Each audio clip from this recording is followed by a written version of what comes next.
Abram todos comigo as suas Bíblias no Evangelho segundo Mateus, capítulo 16. Evangelho de Mateus 16. Brilho. Mateus capítulo 16.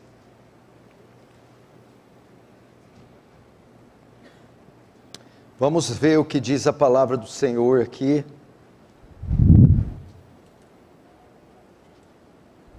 No Evangelho, segundo o relato de Mateus, 16, verso 26. Diz assim: pois que aproveita o homem se ganhar o mundo inteiro e perder a sua alma? O que dará o homem em troca da sua alma? Deixa aberto aí. Queridos irmãos, vai regulando enquanto eu falo, João. Hoje eu subi aqui para falar a vocês com uma só preocupação: com a alma de vocês, com a eternidade de vocês, com onde vocês vão passar o resto da vida de vocês. O texto de Jesus é muito claro, muito enfático e muito confrontador.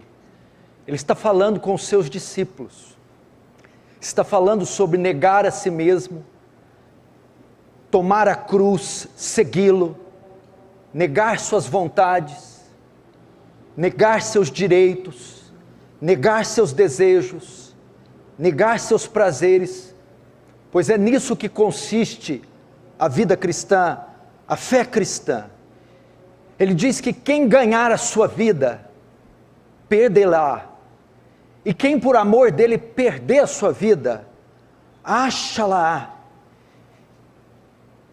E ele vai dizer para eles, ele vai usar um argumento, para aqueles que não estão convencidos de deixar tudo.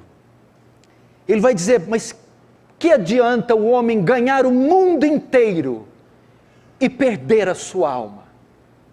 O que adianta ele ter sucesso aqui, ter fama aqui, ele conquistar tudo que ele deseja aqui, ele ter toda a beleza que ele deseja, todo o dinheiro, experimentar todo tipo de prazer, satisfazer todos os seus desejos, e no final da vida, perder a sua alma, ou seja, ser condenado. Estamos vivendo em um mundo, em um tempo, em que as pessoas estão trabalhando de dia e de noite, para ganhar o mundo, para conquistar o mundo. Vivemos um tempo de um descontentamento enorme, as pessoas não estão satisfeitas com nada, elas querem sempre o melhor carro, a melhor casa, o melhor corpo, o melhor marido, a melhor esposa, a melhor viagem. Querem satisfazer seus desejos a qualquer custo. Querem ganhar o mundo, mas não sabem que estão perdendo as suas almas, que as suas almas estão perdidas, que elas estão condenadas. E o que me espanta é que elas não estão preocupadas com isso. É como se estivessem caminhando para um abismo, com olhos vendados, sem saber para onde estão indo. E mal sabem elas que vão cair num precipício. Sem fim. Que adianta ganhar o mundo inteiro? Michael Jackson ganhou o mundo inteiro e perdeu a sua alma. Elvis Presley ganhou o mundo inteiro e perdeu a sua alma. Tantos outros artistas, modelos,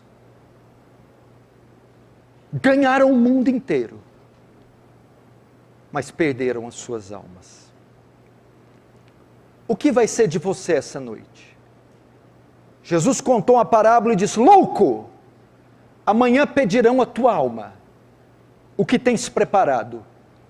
Para quem será? Significa, você já passou pela sua cabeça que hoje poderia ser o seu último culto? Seu último dia? Sua última noite? Pastor, o senhor não pode dizer isso, que vai ser meu... Nem você pode. A morte é uma experiência que nós sabemos que é certa, porém imprevisível.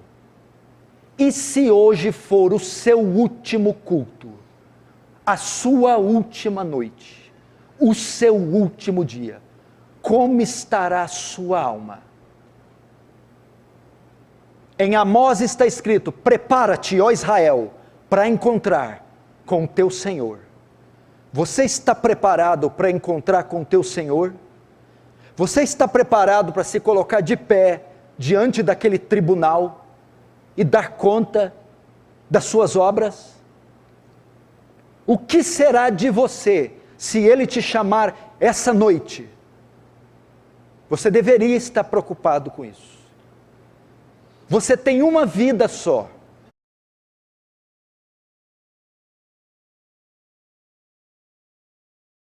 Deveria se preocupar com o que fazer dela e tirar um pouco dos olhos dessa vida, porque ela passa. Tiago chama essa vida de vapor. Você já abriu a tampa de uma panela quando está fervendo? Você já viu o vapor que sai? Quanto tempo dura aquele vapor da tampa da panela? Segundos.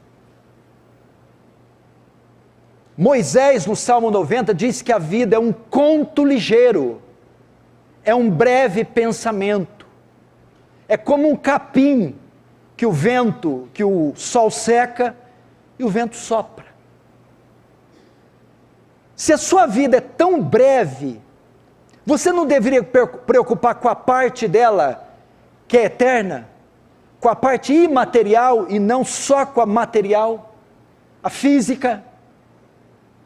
Você já parou para pensar que daqui a uns anos o seu neto vai estar te dando banho? Que você não vai conseguir sequer erguer o copo para levar a boca?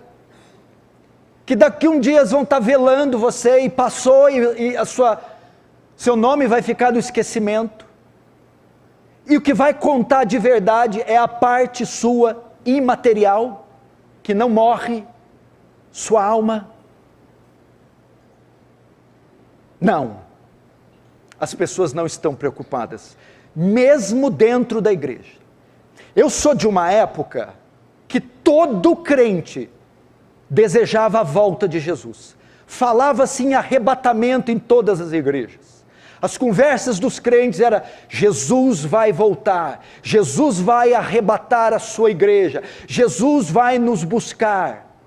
Eu sou de um tempo que os crentes só falavam sobre céu e inferno, sobre vida eterna, onde as pessoas se preocupavam em evangelizar as outras e alertá-las do perigo. Irmãos, Jesus está voltando, pessoas se convertam. Hoje é um tempo de teologia coach. Desenvolva o seu melhor, seja feliz, o resto que se exploda. Busque teus sonhos. Não se importe com o que os outros pensem ou digam. É esse evangelho maldito, fajuto, barato. E as pessoas esqueceram da mente, o senso da eternidade saiu da mente delas. E o que está ocupando é o senso do terreno, do imediato, do aqui, do agora, do material. É o imediatismo, é o prazer a qualquer custo, é o hedonismo. O prazer por uma picada na veia, o prazer por uma pedra de crack, o prazer por um cigarro de maconha, o prazer pelo orgasmo imediato, pelo sexo, pelo casamento, divórcio, segundo, terceiro, quarto, quinto, pelo carro, a troca, beleza, a mudança cirúrgica, estética. É isso que se ensina, que se prega, e isso é a expectativa dos crentes atuais. Mas eu entrava em casa de cristãos na década de 90, 80, e via-se quadros com versículos. Quadro dos dois caminhos, a porta larga e estreita, quadros da Arca de Noé. hinos eram cantados em disco de vinil, hinos antigos, bíblicos. As irmãs oravam antes da refeição, liam textos, tinham temor, e todos esperavam a volta de Jesus e a salvação. Conheci um homem que na sua radicalidade dormia de social, com camisa de botão, abotoada até nas mangas. E eu perguntei, senhor Bento, por que o senhor dorme assim? E eu tinha 13 anos. Ele disse, se Jesus voltar, como é que eu vou me apresentar a ele? Claro que ele não tinha uma noção de como ele ia se apresentar, mas ele está mostrando com isso reverência.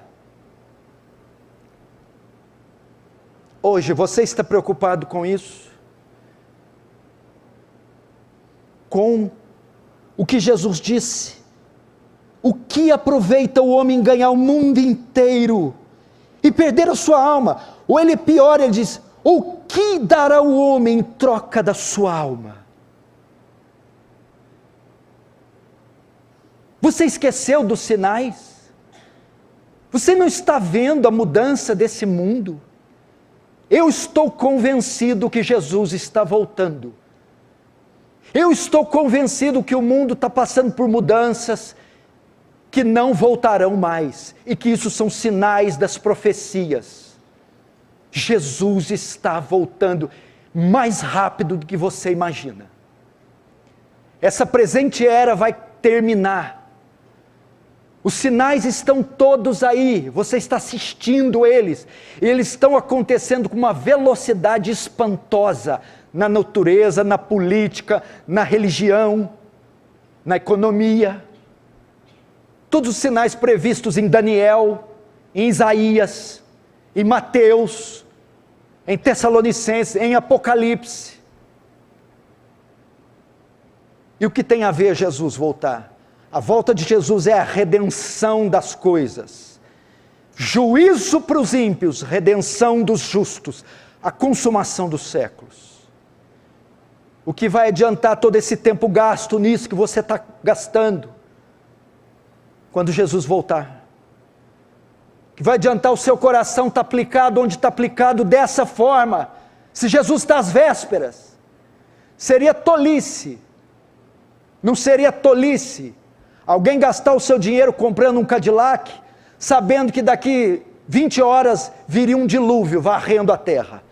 Ele deveria estar preocupado em subir numa montanha alta, comprar um colete, ou se tivesse a arca na época de Noé, entrar na arca.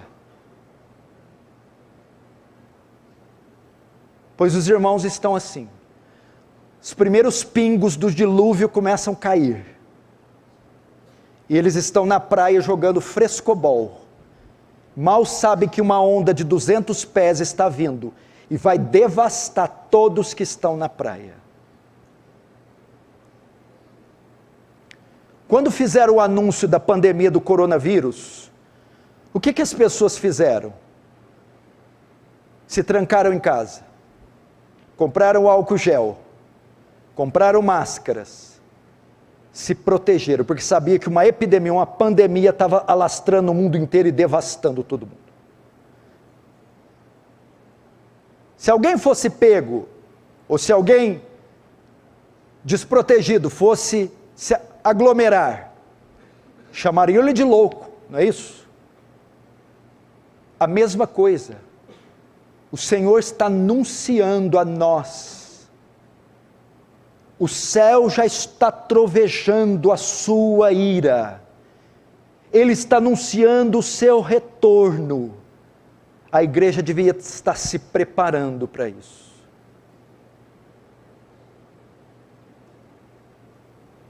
Não seria tolice gastar seu dinheiro, seu corpo, seu tempo, suas convicções, seus talentos, seus dons, com aquilo que não vai refletir na eternidade, se ela está a um passo de nos alcançar? Como está a sua vida? Você diz, não, mas eu entrei aqui cheio de sofrimento, problemas, dívida, tristeza. Não, você não entrou aqui assim. Você não sabe o que é sofrimento. Sofrimento não é dívida. Sofrimento não é doença. Sofrimento não é divórcio. Sofrimento não é ficar sozinha querendo marido. Sofrimento é o pecado. Esse é o grande mal da sociedade. E essa é a grande causa de é a origem de todo o sofrimento. E as pessoas estão colocando os olhos na coisa errada. Critica o governo, critica o salário mínimo, critica a professora, critica isso, critica aquilo. A origem de tudo que é ruim é o pecado. O seu grande problema essa noite é o pecado. Você herdou o pecado de Adão. Esse é o seu grande mal. Você precisa abrir seus olhos para isso. A palavra pecado no grego quer dizer hamartia, quer dizer perda da marca ou errar o alvo. Nós erramos o alvo, nós estamos aquém daquilo que Deus determinou. Nós erramos, nós não conseguimos acertar com Deus. Saímos dos princípios, desobedecemos, erramos o caminho, saímos dos trilhos, estamos aquém da sua justiça, aquém dos seus mandamentos. Todos pecaram e destituídos da glória de Deus estão, aquém da justiça de Deus estão. É impossível alcançar a glória de Deus, pecado é isso.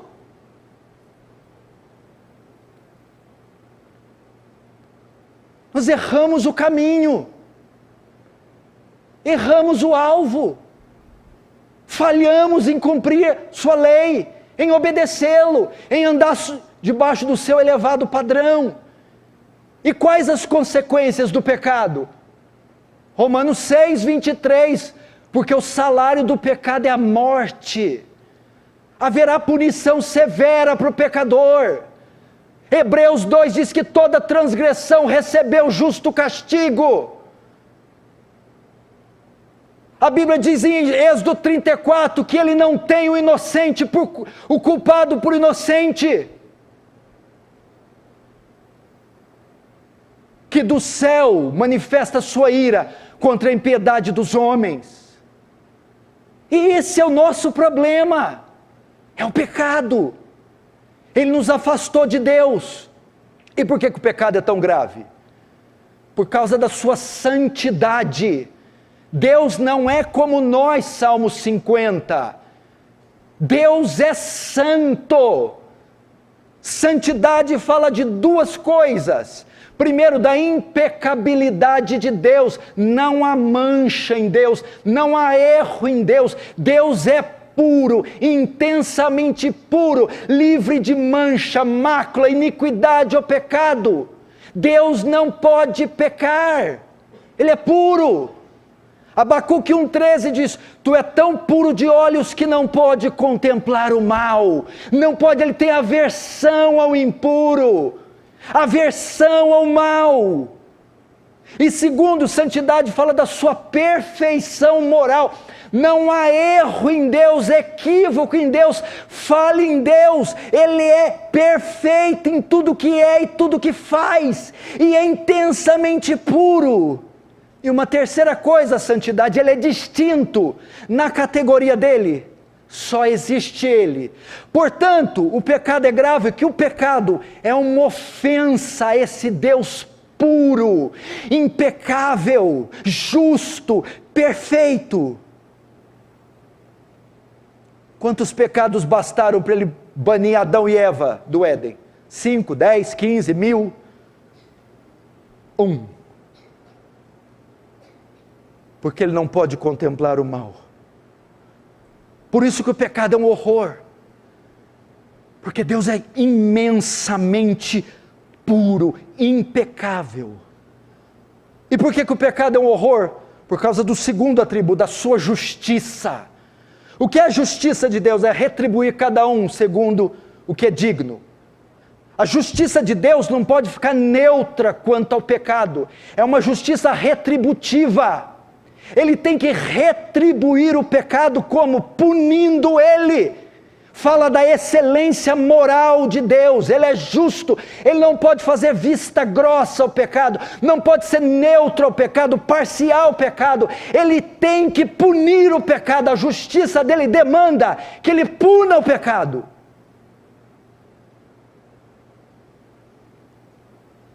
Ela não é neutra. Ela não é como a nossa Suprema Corte. Ela é digna da mais alta honra. Por isso ele tem que punir. E quem ele vai punir? Romanos 3, 23. Todos pecaram. Todos. Todos inclui quem? Eu. Você. Todos os homens. Esse dia está chegando. De Deus requerer contas de cada pecado praticado pelo corpo. Seremos julgados por ações, palavras, pensamentos e omissões. O que você fez, o que você falou, o que você pensou e o que você deixou de fazer. O julgamento vai passar por essas 4 fases. Você já parou para pensar? Existe um livro, Malaquias 3 diz, que chama livro memorial. Ele vai ser aberto no dia do juízo. É o livro dos registros de Deus. Toda a nossa vida vai estar registrada. Nossos atos, palavras, pensamentos, omissões. Esses livros vão se abrir e vão ser escancarados diante do tribunal. As nossas obras ocultas serão todas reveladas. Ninguém vai poder esconder nada do justo juiz. Porque a Bíblia diz que todas as coisas estão nuas e patentes diante daquele que temos que tratar. Nada está oculto a Deus. E estes livros dos registros serão todos abertos e folheados naquele dia. Se nós não chegarmos naquele tribunal com o nosso advogado de defesa, seremos condenados.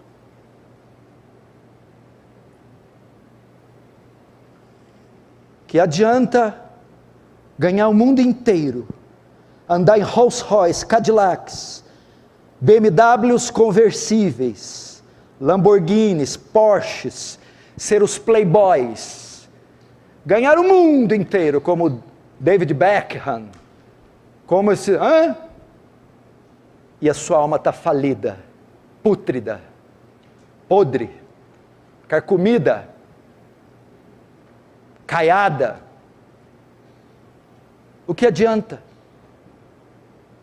Você não deveria se preocupar com ela?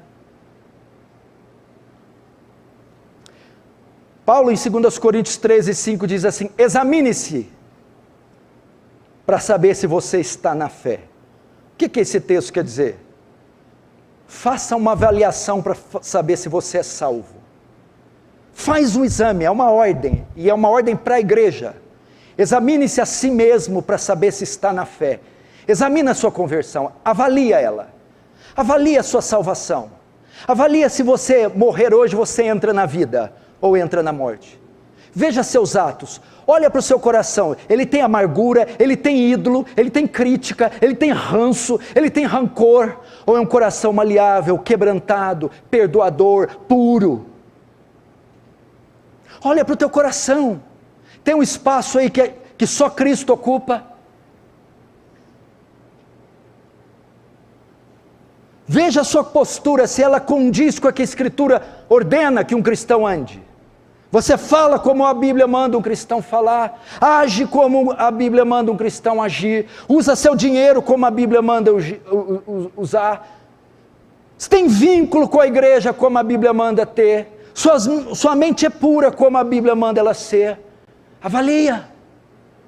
Jesus disse, pelos seus frutos os conhecereis. Colhe-se figo de abrolhos, ou uvas dos espinheiros. Portanto, uma árvore má não pode dar bom fruto, nem uma árvore boa pode dar um mau fruto. Você já viu algum pé de laranja dar limão? Quem já viu? Quem já foi lá e chacoalhou um pé de laranja e caiu limão? E quem já viu um pé de abacate dar melancia? Limoeiro dá limão, laranjeira dá laranja. Crente dá bom fruto, dá fruto de crente. Diz que é crente, mas dá fruto de ímpio. Então não é crente, é ímpio. É pelo fruto que conhece. Você já viajou nas estradas, de repente é comum você viajar para ir para Batatais, ou ir para Estreito, ou ir para essas cidades aqui. É comum você encontrar uma mangueira no caminho. Você passa por aquele lugar lá há muito tempo. E você fala, qualquer dia eu paro aqui, você passa 1 ano, 2 e aprecia a mangueira. Fala, que mangueira linda. Que mangueira linda. E 1 ano, 2 anos, 3 anos. Um dia você está com mais tempo, você para. Vou apanhar a manga hoje, vou parar aqui e pegar, olha, o pé está carregadinho. E você está 3 anos admirando aquela mangueira. Quando você começa a pegar pedras e lançar, aí você vê que começa a cair, ao invés de manga, cai maracujá. Ué,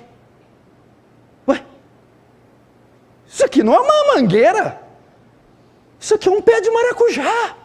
Puxa, mas me enganou durante esses 3 anos. Mas como ficou evidente que aquilo não era uma mangueira, era um pé de maracujá? Foi quando, ao colher os frutos, ao invés de manga, colheu maracujá. É aquele irmão que está na igreja, você olha ele de longe. Oh, paz do Senhor, glória, é um irmão em Cristo. 1 ano, 2 anos. De repente você resolve chacoalhar, pressionar. Ou Deus traz uma tribulação, ou você vai lá. Ao invés de manga, bondade, justiça, cai maracujá, irado, sensual, mentiroso. Você está entendendo? Quando ele é pressionado a dar as mangas, fruto de justiça, ele dá maracujá. E você fala, danado, danado, não era mangueira nada, não era crente nada. Por quê? Porque pelos frutos conheceis a árvore.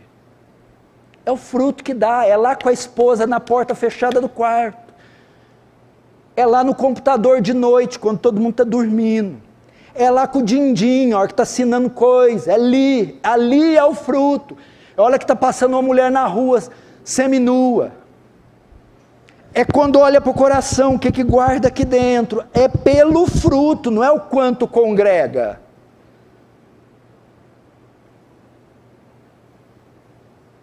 Eu lembro de um pastor antigo que falava para mim, crente você conhece quando a cadeira cai no pé.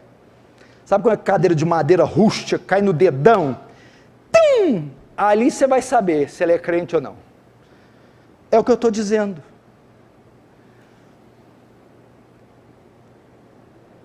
Valia a sua vida. Eu vou ajudar você, essa mensagem ficar mais confortável. Talvez não era a mensagem que você queria ouvir, talvez você está irritado. Se eu estivesse falando da cor do seu carro, eu daria razão para você. Se eu estivesse falando do babadinho do seu vestido, que você vai decidir que cor que é, se é de linho, se é de seda, você tinha razão. Se fosse do financiamento da casa, tudo bem. Mas eu não estou tratando disso. Eu estou tratando da coisa mais valiosa que você tem. Sua alma. E essa vai passar a eternidade, ou no céu, ou no inferno. E pode ser hoje. Não convém então levar a sério essa mensagem? A coisa mais importante que você tem, sua alma. Meu Deus, a sua alma. E ela só tem 2 destinos: a condenação eterna ou a vida eterna. Você precisa parar, desliga os celulares, deixa de olhar no relógio, cancela todos os compromissos e trate da coisa mais importante que você tem, sua alma. Ou não é? Ou eu fiquei doido? Será que eu estou louco? Será que nós só somos corpo? Morreu, acabou. Paulo diz, se não há ressurreição, comemos e bebamos, que amanhã morreremos.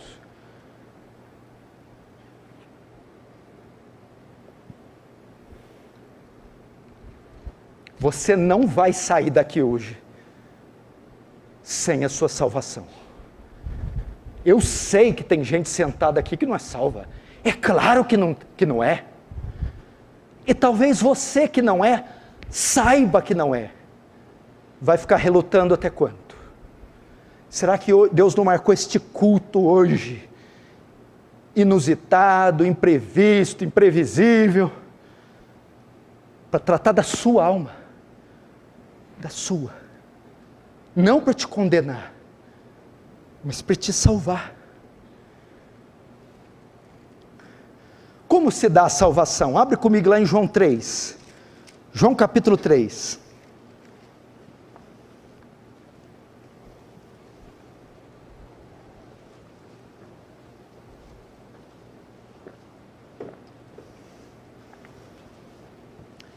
Verso 16, diz assim: porque Deus amou o mundo de tal maneira, que deu seu Filho unigênito, para que todo o que nele crê não pereça, mas tenha a vida eterna. Lutero chamou João 3,16 de mini evangelho. Todo o evangelho está contido nesse versículo. Pastor, como um homem pode ser salvo? O Senhor mostrou a enfermidade, agora mostra a cura. Eu mostrei a doença, agora eu quero mostrar o remédio. Tem alguém dentre nós aqui que está interessado em sua alma? Que enquanto eu falava, abriu o coração e disse: eu não quero sair daqui sem passar da morte para a vida. Eu não quero sair daqui sem o perdão dos meus pecados. Você vai pegar um pouco a sua arrogância, orgulho e prepotência religiosa de 65 anos de crente e vai deixá-la de lado.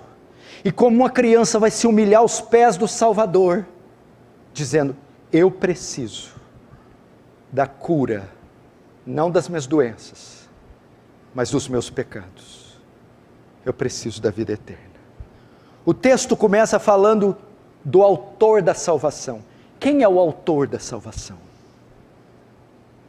Qual é a origem da salvação? O texto diz: porque Deus. Começa com Deus. Deus é o autor da salvação. Jonas 2,9 diz: de Deus vem a salvação. É um presente de Deus. É uma obra voluntária de Deus. É Deus quem salva. Isso não está no nosso poder. Não está nas nossas mãos. Isso não é terreno, é divino, não é humano, é sobre-humano. É uma obra que compete só a Deus. E Deus quis salvar. Vim dele. Agora, qual a razão da salvação? O autor Deus, a razão, o amor. Porque Deus amou. É o amor de Deus. Deus salva os homens baseado em seu amor. Em seu amor por nós. O que motivou Deus a salvar o homem, ou o que motiva Deus salvar um pecador, é o seu amor que Ele tem pelo pecador. Isso deve nos constranger. Porque Ele diz: Deus amou o mundo. Mundo que tem duas conotações. Primeiro, o mundo fala do sistema. Por que para salvar Ele teve que amar? Porque mundo não fala de pessoas boas, fala de pessoas más.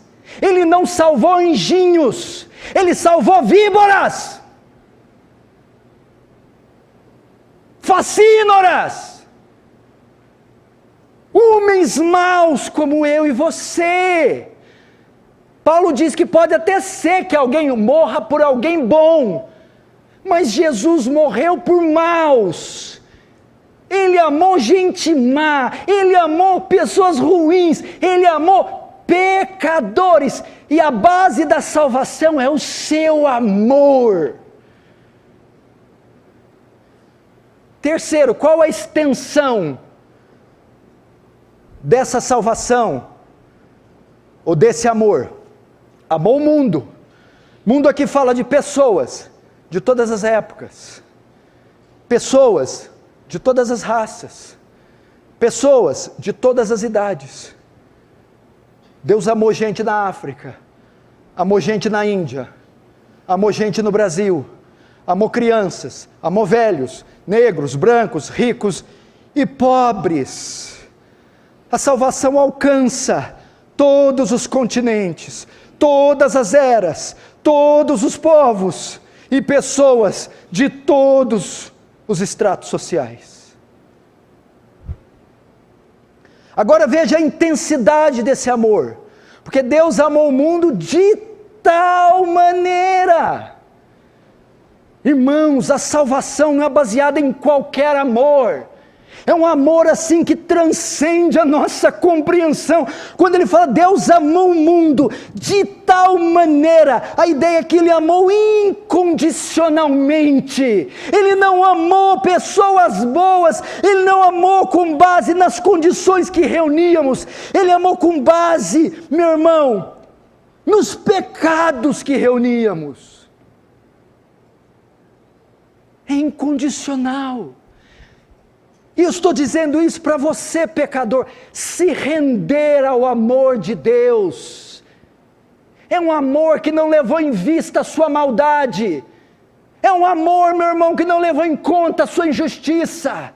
É um amor que, apesar da sua injustiça, não te rejeitou, não te ignorou, amou a si mesmo. Ele amou aqueles que erraram o alvo, aqueles que saíram do caminho, aqueles que estiveram abaixo, aquém do seu padrão. Ele os amou. Amou de tal maneira, transcende a nossa compreensão. Agora, o objeto da salvação, que deu seu Filho unigênito. O que é isso aqui? Para nós sermos salvos, teve que haver uma troca.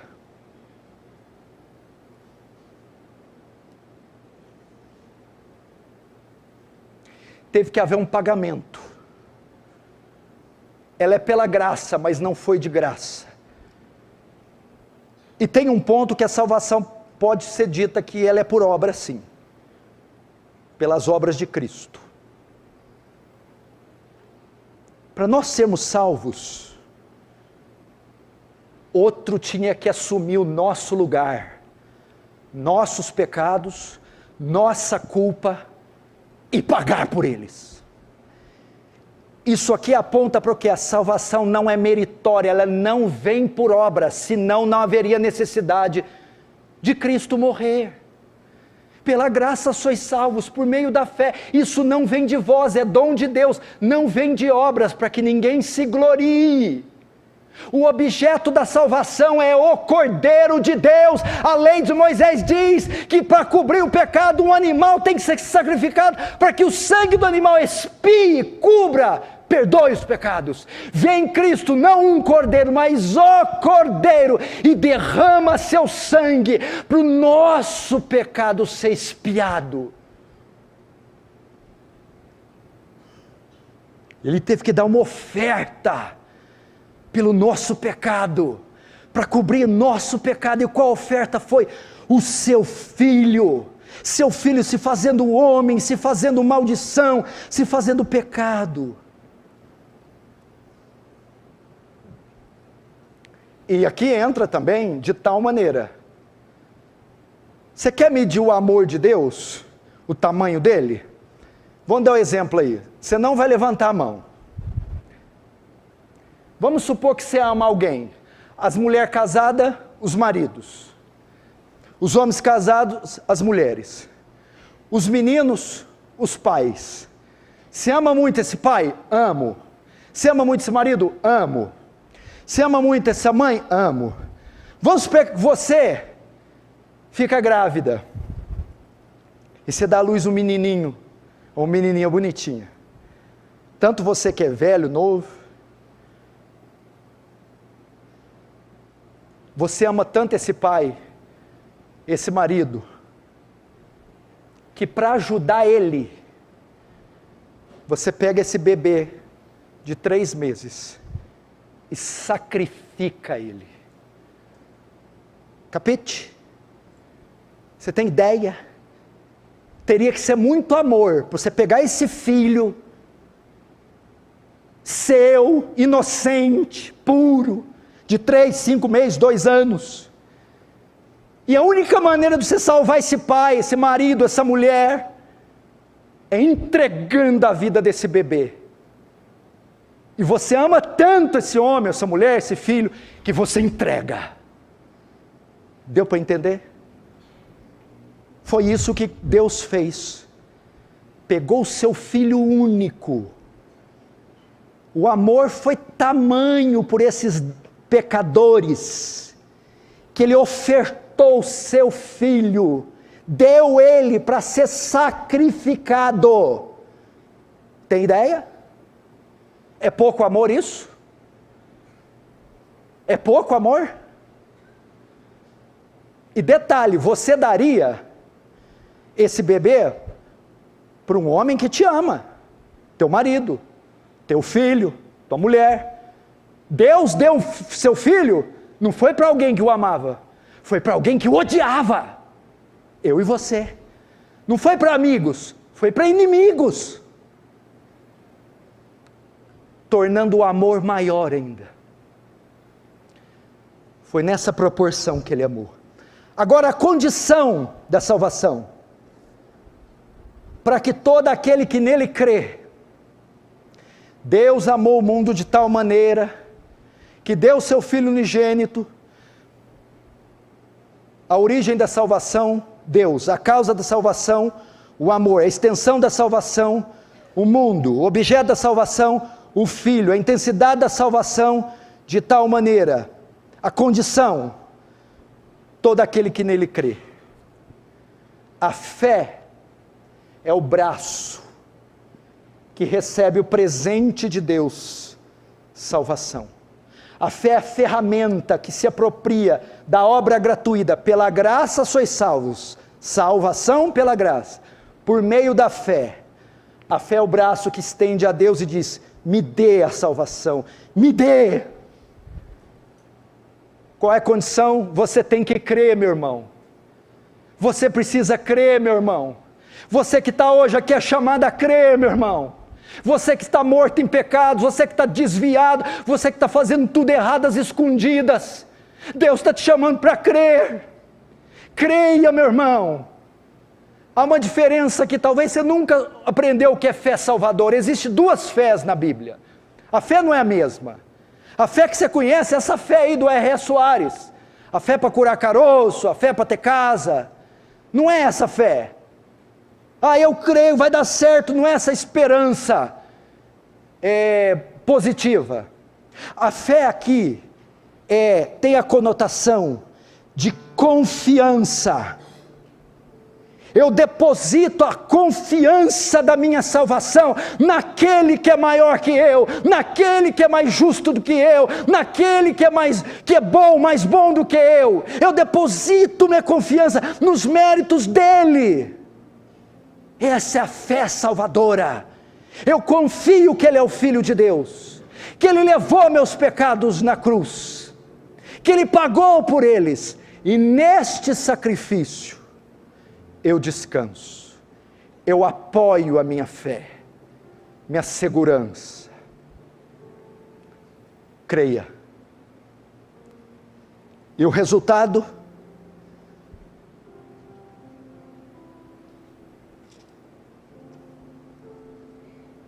Para aquele que nele crê, não pereça, mas tenha a vida eterna.